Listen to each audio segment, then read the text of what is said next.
Por ahí dicen que vivimos tiempos de cambio. Todo se transforma. La cultura, los derechos, las formas de relacionarnos y por supuesto el entretenimiento. Y cuando las cosas cambian, aparecen las preguntas. ¿Por qué se habla tanto de las personas gay en los medios? ¿Qué son los colectivos LGBT y por qué marchan cada año? O la favorita de más de una tía en Facebook. ¿Por qué ahora hay drag queens hasta en la sopa? Y hablando de drag queens, ¿qué es ser una drag queen? Y no hablamos de dinero, porque cualquiera puede comprar una peluca, pero no cualquiera está dispuesto a pagar el precio social que a veces implica expresar quién es realmente.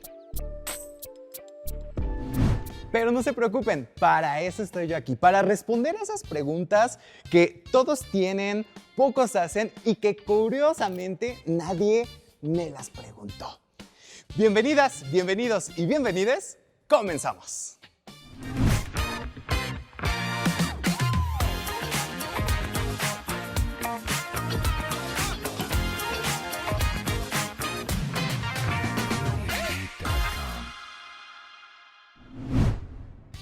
Hoy nos acompaña Babilonia Drag.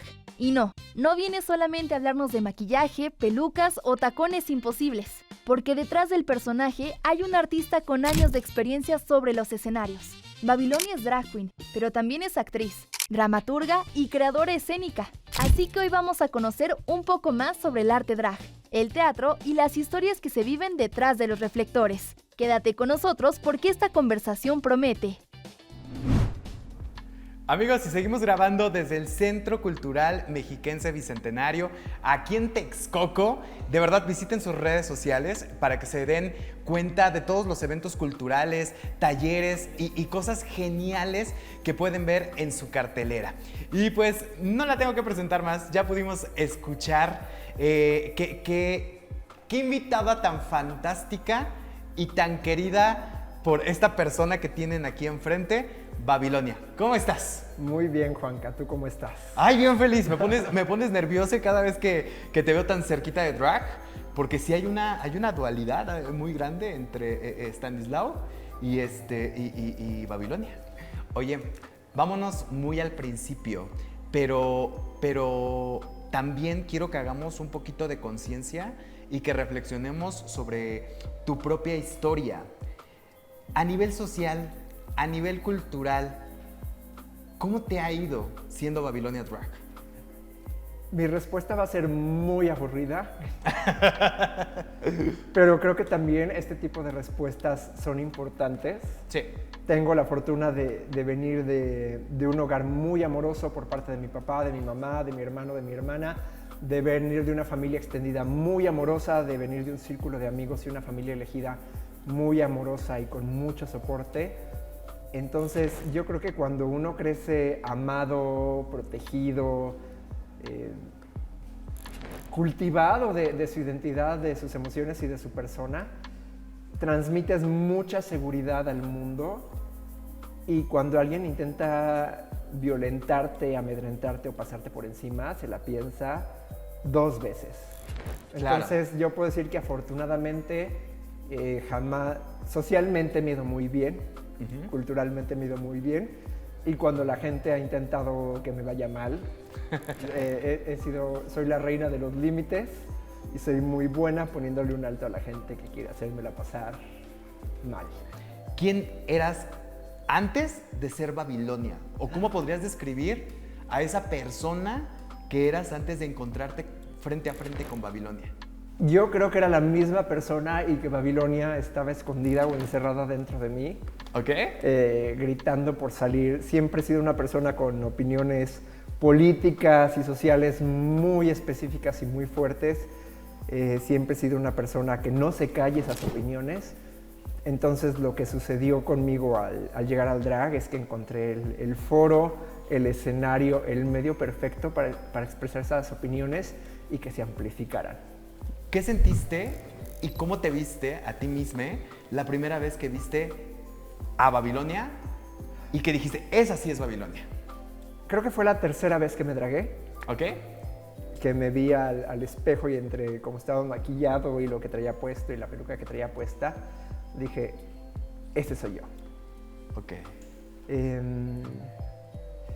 Y me di cuenta de que ese era yo, porque al momento de... A mitad del proceso de transformarme en esto, sentí un cambio muy fuerte en mi energía. Hay un momento específico del proceso de maquillaje donde me doy cuenta que dejo de ser Stanislao y me convierto en Babilonia. Y sucedió, yo creo que la tercera vez que me monté en drag completa.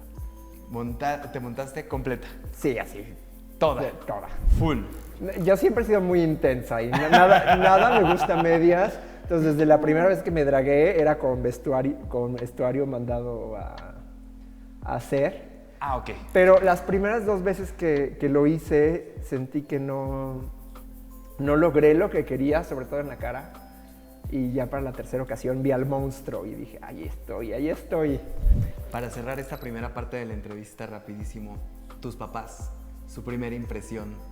Porque seguramente sabían que tenían un hijo, primero que nada un hijo, segundo que tenían a un hijo artista, pero no creo que hayan dicho, vamos a tener un hijo drag. ¿Cuál fue su primera impresión de ellos? Mi papá, que siempre fue muy pragmático y estoico, lo digirió así rápido. A mi mamá le costó más tiempo digerirlo, sobre todo por la forma en la que lo hice. A los 6 meses de empezar a hacer drag, renuncié a mi trabajo de día y les dije, me voy a dedicar a esto el resto de mi vida. Evidentemente, hacer esto a los 29, 30 años es un choque grande para los papás, pero mi mamá al poco tiempo se adaptó a la idea y hoy puedo decir que es mi más grande fan.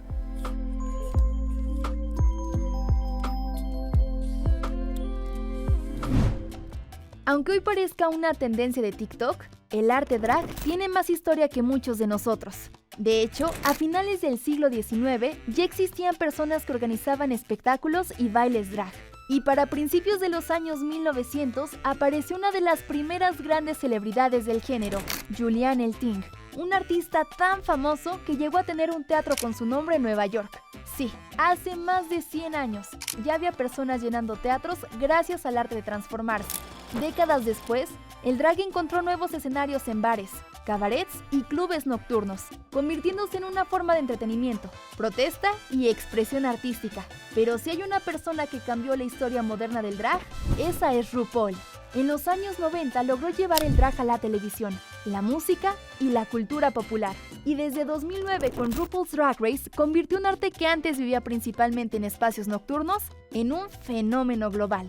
Y mientras el mundo miraba hacia Estados Unidos, en México también estaba ocurriendo una revolución con pestañas postizas y mucho maquillaje. En 1995 nacieron las Hermanas Vampiro, consideradas pioneras del drag moderno mexicano y latinoamericano, integradas por figuras como Supermana, Superperra y Checho. Mezclaron teatro, comedia, cultura popular mexicana y una enorme dosis de irreverencia para crear espectáculos que marcaron a toda una generación.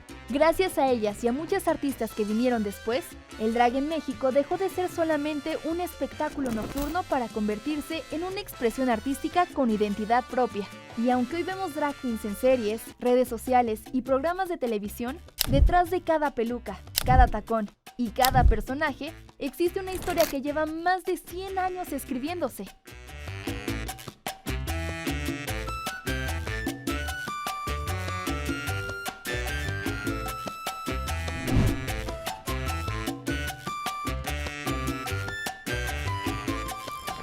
Una persona que es muy, tiene un maquillaje de verdad muy exuberante, es una persona que de verdad se esmera en su maquillaje más allá del make-up artist. De verdad para mí es un talento, es un arte, se podría decir. A una persona que elabora mucho, demasiado sus vestuarios, tanto como sus vestuarios, sus pelucas y sus maquillajes. Me encanta. Para mí, bueno, en lo personal, en mi caso, el drag ha sido sacar todo este lado femenino que a lo mejor por familia, por estigmas no me atreví. Entonces esto es darle fuerza a quien soy, empoderarme y ser guapa y listo. Para mí es sin duda arte y es político. Es un statement que se tiene que hacer, que tenemos que hacer de muchas maneras y una de ellas pues es verse muy preciosa.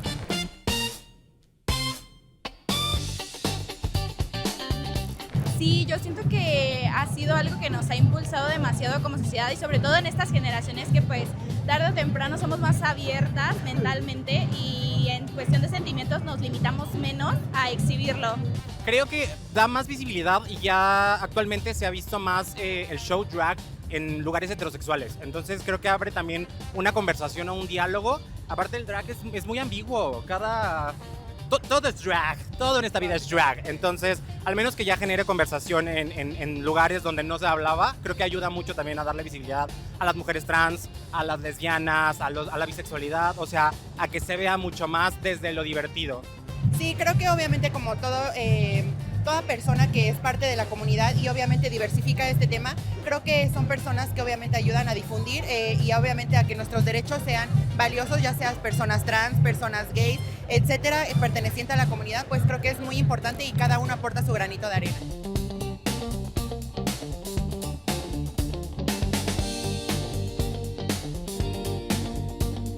¿Qué tanto busca el hacer reflexionar a las personas y también qué tan político es tu discurso artístico?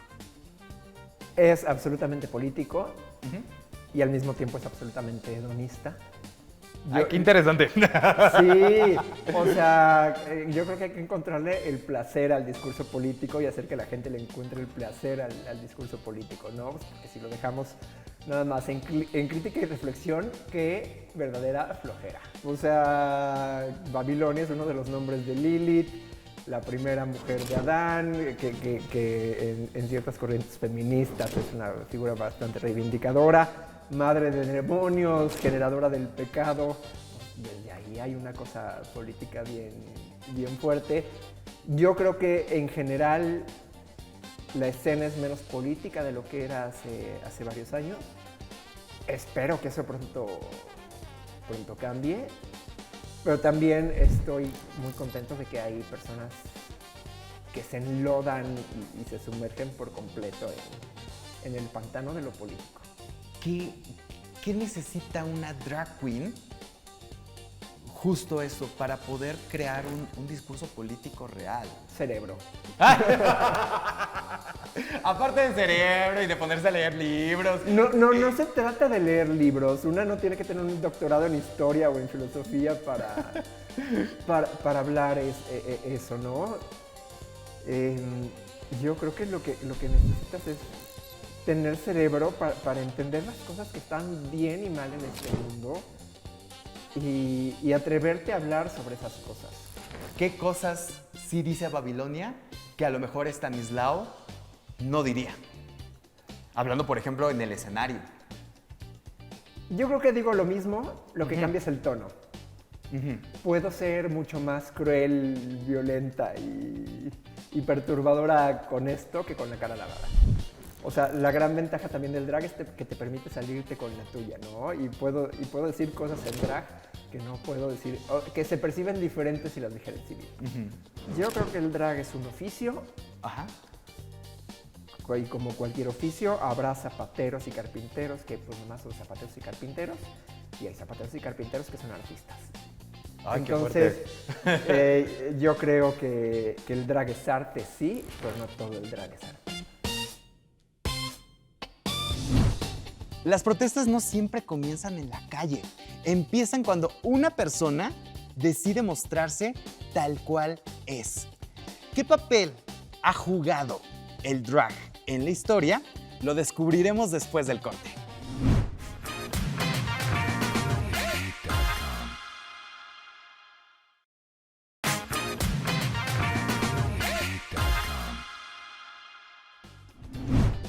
Si estás pensando en construir a un personaje drag, en lo primero que debes pensar no es en la ropa que va a vestir o en cómo va a hacer su maquillaje, sino más bien en su discurso, en su historia.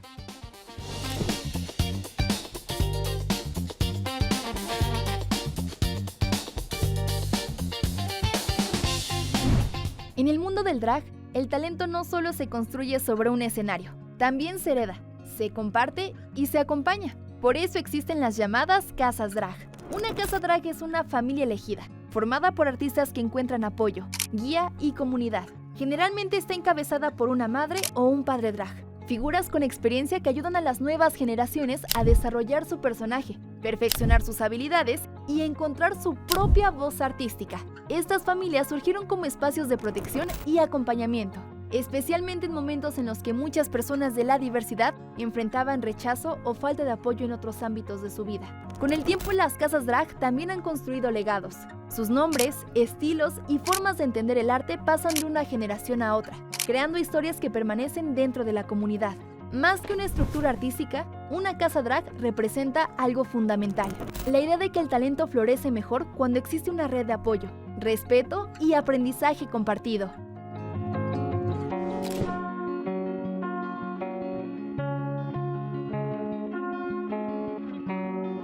Regresemos al tema de las familias drag y decíamos que tú vienes de la familia drag más antigua de México, fundada por Osvaldo Calderón, que era Super Perra.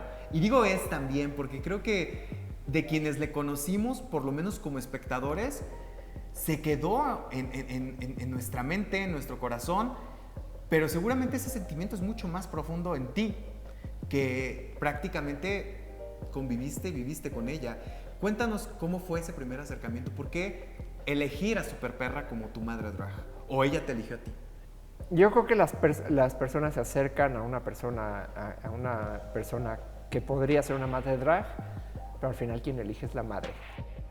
Pues ya había visto, para quienes no lo sepan, Super Perra Osvaldo Calderón es la pionera del drag en México y Latinoamérica. Comenzó a hacer drag y creó el arquetipo del drag mexicano en los años 90. Mi primer acercamiento fue viendo los shows de las hermanas Vampiro en los 2000 en diferentes antros y bares, y me acerqué a ella en 2017. En 2018 empiezo a hacer drag con ella como madre.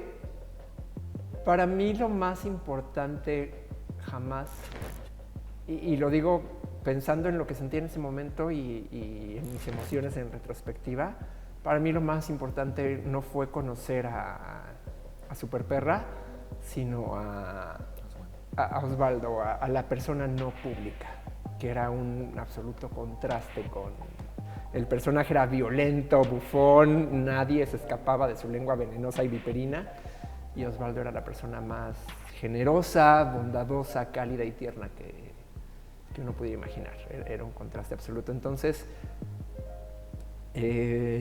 para mí siempre fue... Híjole, el impacto creo que a mí me genera Super Perra es haber tenido como madre a una persona que llevaba más de 20 años haciendo drag,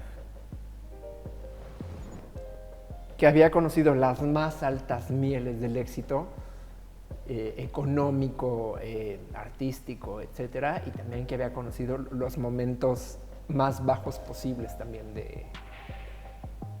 del arte y del éxito. Creo que me permitió saber qué quería y qué no quería hacer, yo como persona y como persona que hace drag y como artista. Ay, qué bonito. Y a ver, ¿cuál es el momento que más se te viene a la cabeza con Super Perra? O sea, el que más recuerdes, o del que te acuerdes todos los días y te sirva como un respiro y te transporte a otro momento de tu historia. El momento en el que me jaló a lo más interno de su círculo y me dijo: no te hagas tonta, tu lugar es aquí. No tienes por qué andar buscando en otros lados, tu lugar es aquí. Hay artistas cuyo trabajo, aunque no se asocie con su nombre después de muchos años, dejan huellas bien fuertes.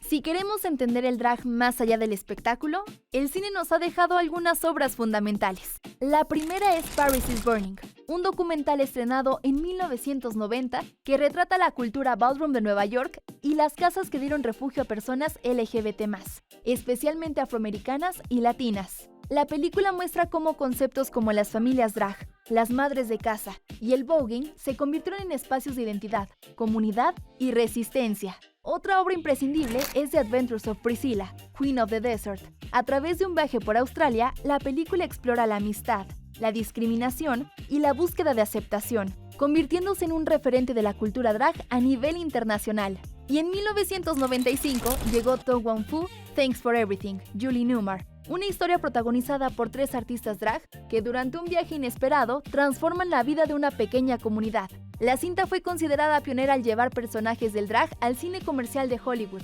Más que hablar de escenarios, estas películas nos recuerdan que el drag también es historia, familia, identidad y una forma de encontrar un lugar en el mundo.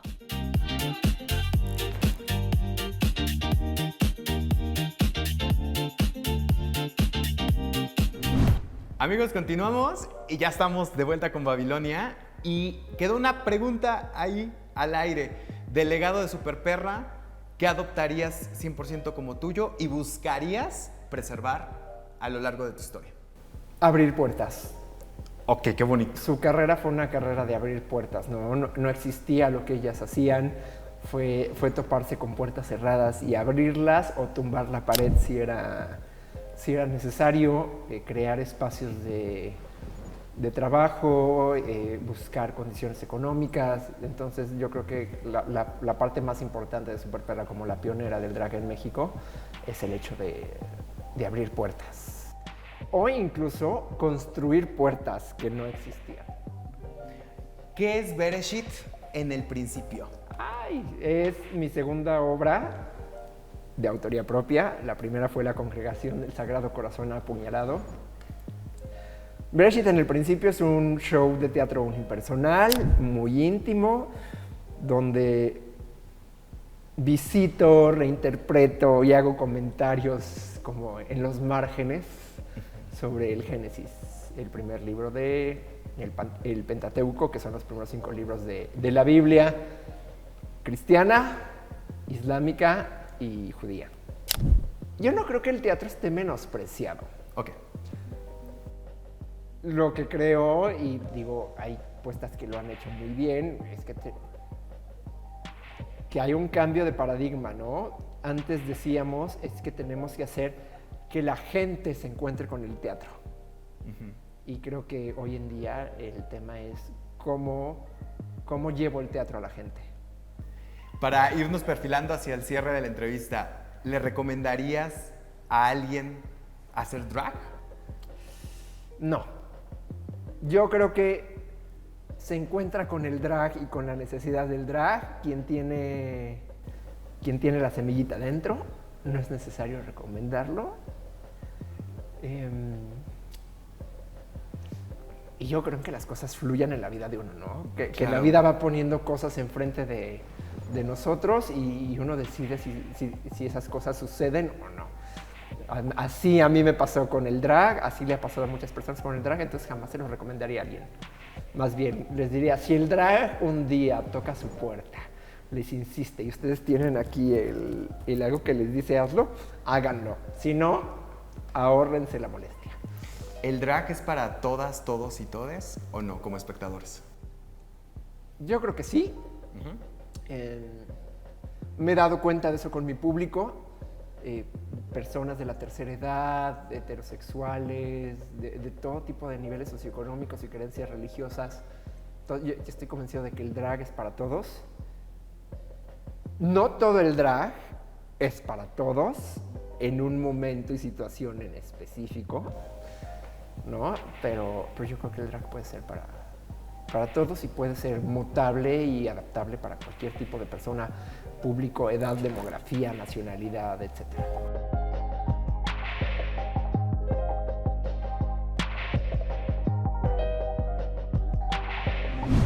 El drag nos recuerda que la identidad puede ser un acto de creación, memoria, protesta y libertad. Gracias por estar con nosotros. Hasta la próxima.